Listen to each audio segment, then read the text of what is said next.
If you want to quickly mute audio in Adobe Premiere Pro, there are two easy ways to do it, depending on whether you want to silence an entire track or just one specific clip. In this video, I'll walk you through both methods step by step so you can clean up your timeline fast and keep your project organized. And if this tutorial helps you out, make sure to hit the like button and subscribe for more Adobe Premiere Pro tips, tricks, and easy editing tutorials. Alright, let's jump in.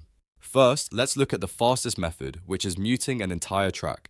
This is perfect if you have a music layer, background audio, or any other track that you want to silence completely during playback. On the left side of your timeline, find the track header. This is the section where you'll see the controls for each audio track in your sequence. Look for the M button, which stands for mute. Once you find it, click it once. As soon as you do that, the track will change appearance, usually turning green or gray, which tells you that the audio on that layer is now muted. That means nothing from that track will play while you preview your video. This is really useful when you want to compare your edit with and without music, or when you need to temporarily silence a track without deleting anything. If you ever want the audio back, just click the M button again to unmute the track. That's one of the biggest advantages of muting instead of deleting, because it keeps everything in place while giving you full control over what you hear during editing. Now let's move on to the second method, which is muting a specific clip. This is the better option when you only want to silence one part of your timeline and leave the rest of the track active.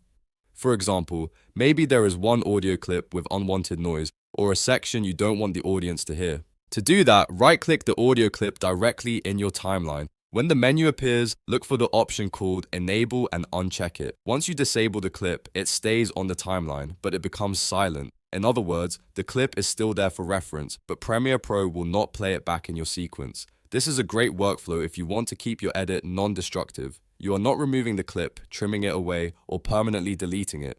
You are simply turning it off for playback, which makes it easy to reactivate later if you change your mind. There's also a helpful shortcut for this. Select the clip you want to mute, then press Shift+E on your keyboard. That shortcut will quickly disable the selected clip, saving you time when editing faster projects or working with a lot of audio in your timeline. So to recap, if you want to mute everything on one layer, use the M button on the track header. If you want to silence just one clip, right-click it and uncheck Enable, or use the Shift+E shortcut. Both methods are simple, fast, and perfect for keeping your Adobe Premiere Pro timeline under control. If this video helped you learn something new, please give it a like and subscribe to the channel for more Premiere Pro tutorials. Thanks for watching, and I'll see you in the next one.